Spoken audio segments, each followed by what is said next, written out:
کیا ہوتا اگر ڈائناسور کبھی معدوم نہ ہوئے ہوتے؟ ایک مہلک پتھر ٹی ریکس جو یقیناً حقیقی زندگی میں زمین سے نہ ٹکرایا ہوتا، تو کیا آج بھی ڈائناسور زندہ ہوتے یا وہ ترقی کر چکے ہوتے؟ کیا انسان اتنی دیر تک زندہ رہے ہوں گے؟ کیا ہم کبھی ان کے ساتھ رہنا سیکھ سکتے؟ کہتے ہیں 66 ملین سال پہلے تک تمام اشکال اور سائز کے ڈائناسور زمین پر گھومتے تھے، ذہین اور بعض اوقات 2 جیٹ طیاروں جتنا وزنی۔ یہ یقین کرنا مشکل ہے کہ ان سب کو مٹانے کے لیے صرف ایک چٹان لگی۔ یقیناً یہ کوئی عام چٹان تو نہیں تھی۔ ڈائناسور کو ختم کرنے والی چٹان 9 میل چوڑی تھی اور 10 بلین ہیروشیما بمبوں کی تباہ کن قوت سے یہ زمین سے ٹکرائی۔ تابکار شاک ویو نے ہر سمت میں سینکڑوں میل تک ہر چیز کو ختم کر دیا اور زمین پر موجود تمام جانداروں میں سے 75% معدوم ہو گئی۔ اگر وہ ٹی ریکس پتھر تھوڑی دیر پہلے، تھوڑی دیر بعد یا چند میل دور ٹکرایا ہوتا تو آج ہم بہت ہی مختلف دنیا میں رہ رہے ہوتے تھے۔ وہ چٹان جس نے ڈائناسور کو ہلاک کیا وہ میکسیکو کے یوکاٹن جزیرہ نما کے پانیوں سے ٹکرائی۔ اگر یہ چٹان ساحل سے تھوڑا دور سمندر کے کسی گہرے حصے میں ٹکراتی تو ہو سکتا ہے کہ پانی فضا میں اس کے تباہ کن اثرات کے ساتھ کچھ دھماکے کو جذب کر لیتا، لیکن اگر وہ چٹان زمین سے ٹکراتی ہی نہ تو ڈائناسور کو آج تک زندہ رہنے کے لیے کئی اہم واقعات سے بچنا پڑتا تھا۔ 55 ملین سال پہلے درجہ حرارت میں اضافہ ہوا، آب و ہوا آج کے مقابلے میں 8 ڈگری زیادہ گرم تھا، برساتی جنگلات اگے، جڑی بوٹیوں نے خود کو ڈھال لیا اور ترقی کی، لیکن وہ تھوڑا مختلف نظر آنے لگے۔ اس دور کے پودے کم غذائیت والے اور ہضم کرنے میں آسان تھے، یعنی ڈائناسور ممکنہ طور پر سائز میں سکڑ گئے ہوں گے کیونکہ ان کی نئی خوراک میں اتنی توانائی نہیں ہوگی۔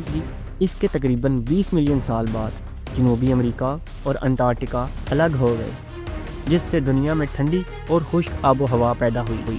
اس عرصے کے دوران لمبی ٹانگوں والے، تیزی سے حرکت کرنے والے ڈائناسور دنیا بھر میں پھیلے ہوئے گھاس کے بڑے میدانوں کا سفر کرنے کے لیے تیار ہوئے ہوں گے۔ اس دور کے ممالیہ جانوروں کے مقابلے میں ڈائناسور نے اہم فوائد حاصل کیے، جیسے کہ زیادہ دانت اور بہتر بینائی۔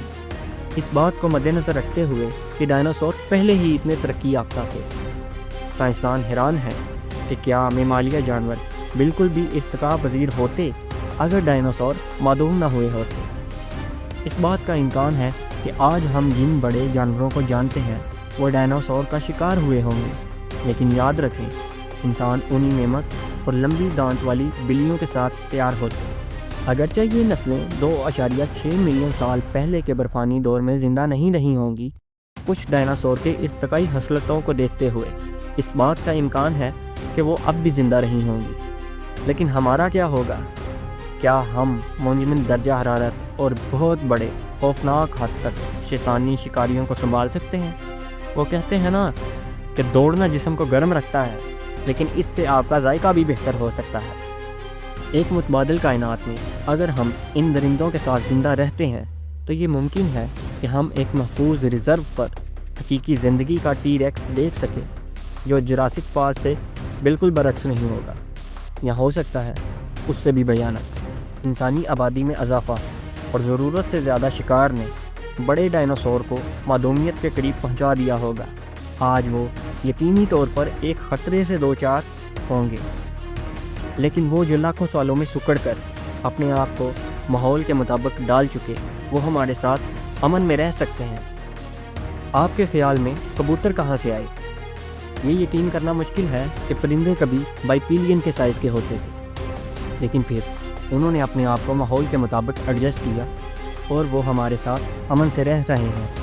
ہو سکتا ہے ہم ڈائناسور کے ساتھ چل رہے ہوتے ہیں، اور یہ بھی ہو سکتا ہے کہ ہم ڈائناسور کے پنجوں کے نیچے آ کے زمین بوس ہو چکے ہوتے ہیں، لیکن دیکھنے پر ہی یقین کرنا ہوتا ہے۔ لہٰذا اگر آپ کو ناقابل یقین کا جنون ہے تو دیکھتے رہیے کیا ہو اگر۔